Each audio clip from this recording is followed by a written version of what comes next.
Hello there.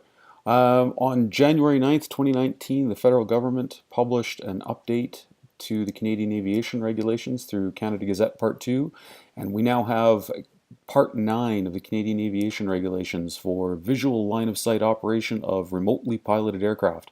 So now we've got a set of rules for how we can fly our drones.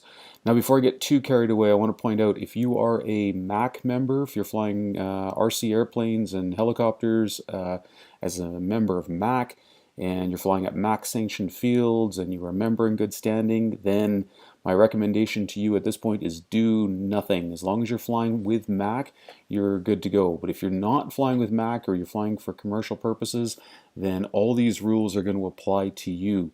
So what I'm going to try and do is just give you an overview and a rundown of the rules and let you make sense of it. Beside all the rules that I'm going to talk about and everything, I've put in references to the regulations to Part 9 as it's published in Gazette 2. So if you don't believe me or don't trust me, go ahead, look the stuff up yourself. I encourage you to do that anyways, even if you do. And you can see where I'm getting the information that I'm talking about.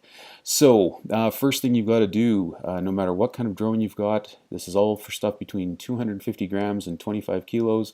So first thing you've got to do is register your drone, and that registration's got to be displayed on the aircraft. They give you a pretty straightforward, you can mark it on, it doesn't have to be anything fancy, but it's got to be marked right on the aircraft. Registrations are all done through online on the drone management portal. You log in, it'll cost you $5. You've got to have your serial number and a credit card, and it's pretty straightforward. It just takes a couple of minutes to do.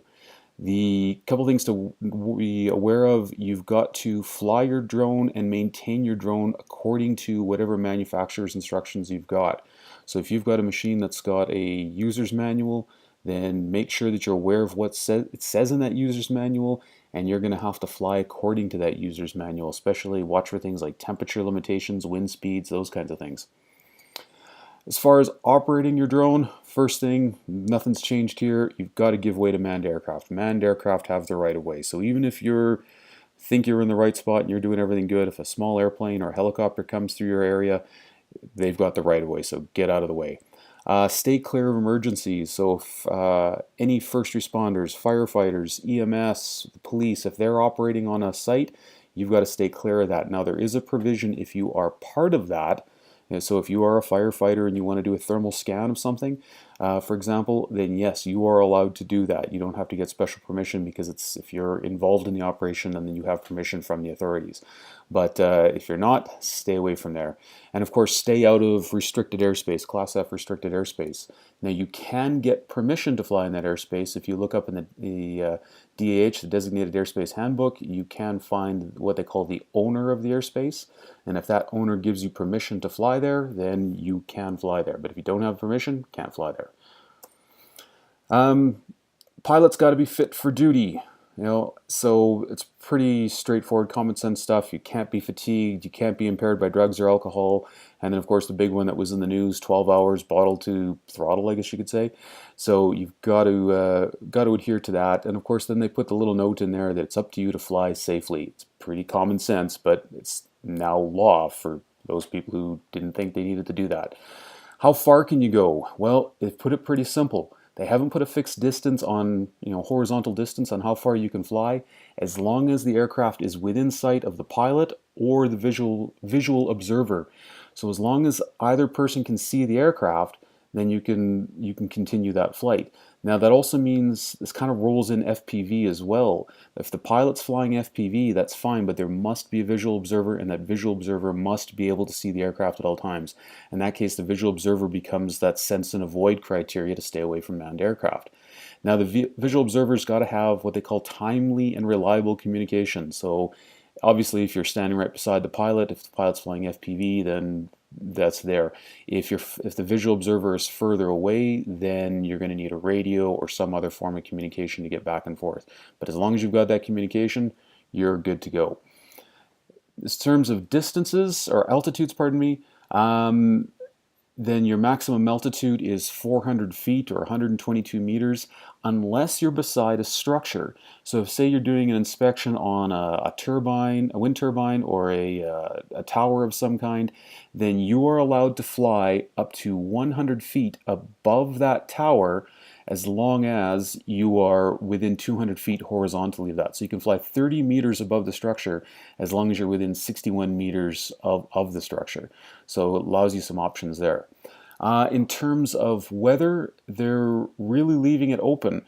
Again, you have to maintain visual line of sight on the aircraft and that you're flying within the limitations published by your manufacturer. Something to watch for: a lot of aircraft have, because they're coming from warmer countries, they have temperature limitations of 0 degrees Celsius. So keep that thought in mind. Make sure you're aware of whatever your manufacturer has published. You can fly at night with proper lighting. They haven't exactly clarified what proper lighting is going to be, but once they've got that, you will be able to fly at night, again, as long as you maintain visual line of sight. Now, there's going to be two criteria for operations: advanced operations and basic operations. Advanced operations allows you to fly near people, over people, or in controlled airspace. Now, what near people means is that you're less than 30 meters or 100 feet away from bystanders. So it's not including crew. This is people not directly involved in the operation. So if you're flying less than 30 meters or 100 feet away from people, but more than 5 meters away, then that qualifies as near people. Over people is anything less than 5 meters away. There's no altitude limits in here, so altitude doesn't matter. It's just solely based on horizontal distance. And for that, if you're going to fly in any of those categories, you need to be working under the advanced operations. If you're flying in controlled airspace, or if you're flying in uncontrolled airspace but near an airport, any of those categories, you have to be flying under the advanced license. Now, how do you get an advanced license? You've got to be at least 16 years old. You have to pass your advanced exam.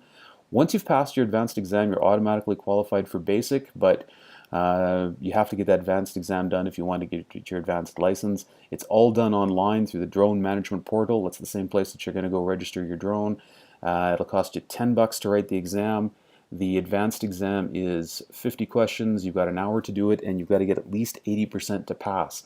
Now, the exams, they draw from an exam database, so you can have your friend sitting right beside you while they're writing theirs, but everyone's going to get a different exam. There's going to be a lot. They draw from a pool of questions. Now, once you've passed the exam database, or sorry, you've passed the exam, then you can go get a flight review. So this is going to be done by a third party. Transport Canada is not doing the exams themselves. They're doing them through third parties. They can charge a fee for the exam, and you've got to get that review done before you can earn your advanced license. You have to have the online exam done before you can do the flight review. The flight reviewer will not be able to conduct the flight review unless you've already done the online exam. Once you've done your exam, the flight reviewer will enter that information to the drone management portal, and then you'll be able to go in and they say apply for your license, but once everything's in there, it just takes a couple seconds, and you'll get your advanced certificate. Now, as far as what drone you can fly or what aircraft you can fly, in those advanced operations, there's those three categories, and I highlighted them in red before because they come back again here. Controlled airspace, near people, and over people. If you want to fly under those categories, you have to fly an aircraft that has what they call a safety declaration. Now, the particular aircraft are listed on the website, and of course this list will be growing and expanding as the time comes. So anything that's past the safety assurance and the manufacturer has made the declaration in accordance with Standard 922, then the aircraft will show up on this list, and they can show up in different categories. So you'll notice the example that I've got on there, the Sky Ranger. That aircraft is good for flying controlled airspace and near people, but you cannot use it to fly over people. So you'll have to be, so even though you may have an advanced certificate, your aircraft is going to be dictating what kind of operation that you can do. For basic operations, it's pretty much everything that aren't advanced. So you're flying more than 30 feet away from people, you're flying away from airports, you're flying outside of controlled airspace. So to get this, 14 years old, you've passed at least the basic exam or passed the advanced exam. Again, all online through the drone management portal. $10 for the exams, 35 questions, you've got an hour and a half to do it, and this one, the pass rate's only 65%. So once you've got that, you'll get your basic operations certificate. There's no flight review. It's just do the exam online, register your drone, and you're good to go. Now, the SFOC, we've spent a lot of time over the last couple of years talking about the SFOC. You've got to have an SFOC. Well, that all goes away for the most part now. So as long as you're flying within the criteria of the basic or the advanced certificate, you do not need an SFOC unless you want to do something outside of that. So some of the examples that they give, flying over a crowd at an advertised event. So if you're flying over a concert or a festival or something like that, you would need to have an SFOC for that. If your aircraft is over 25 kilograms, if you're flying beyond line of sight, you want to fly over 400 feet, but away from a structure. So those are just some of the basic examples that they're given. At that point, you would have to go and apply for an SFOC. But for most operations, they're figuring probably 90% of what people are doing, visual line of sight, it's going to be under the rules, and you won't need to get an SFOC anymore. All right, so once you've done all that and you want to go flying, so what do you need to take with you? So you need to have with you the certificate of registration for your aircraft. That has to be on hand. So once you've done that, there's a PDF, you can print it off. You see you'll have the registration numbers marked on your aircraft, as well as you'll have to have the document with you. Your pilot certificate, basic or advanced, you have to have that paperwork with you. You're going to have some form of proof of recency. So what that means is sometime in the last 24 months you would either have taken one of your exams, if you're advanced you could have completed your flight review, or you've taken part in some sort of recurrent training activity. Transport's going to be, typically they're going to be holding some kind of seminar or some kind of session, something in there to show that you are current and recent on any changes and updates to the license. So you've got to have proof of that. You are going to have with you your site survey. You still have to have a site survey before you go flying at a location. So it doesn't have to be, it's got to be detailed enough to cover the location you're at. If you're flying in a rural, isolated location, it's going to be pretty simple. If you're flying in a complex environment, controlled airspace in a city, then that site survey is going to have to be more detailed. So as long as you've got the basics covered, but you have to have that proof with you. Your aircraft's operation manual, that has to be available to the pilot and any crew, so you've got to have that with you. And you've got to record your flight. You have to have a record of your flight times as well as any maintenance done to the aircraft. So that logbook or record of that stuff has to be with you. Now, in a lot of cases, the aircraft are tracking this for you already, at least the flight information, so that you may be covered, but just make sure that you have that information and can access it. So I hope you found this helpful. I hope you cleared up a few points for you. If you have any questions, send me a comment, and hopefully we can get everybody out there flying safely. Thanks a lot.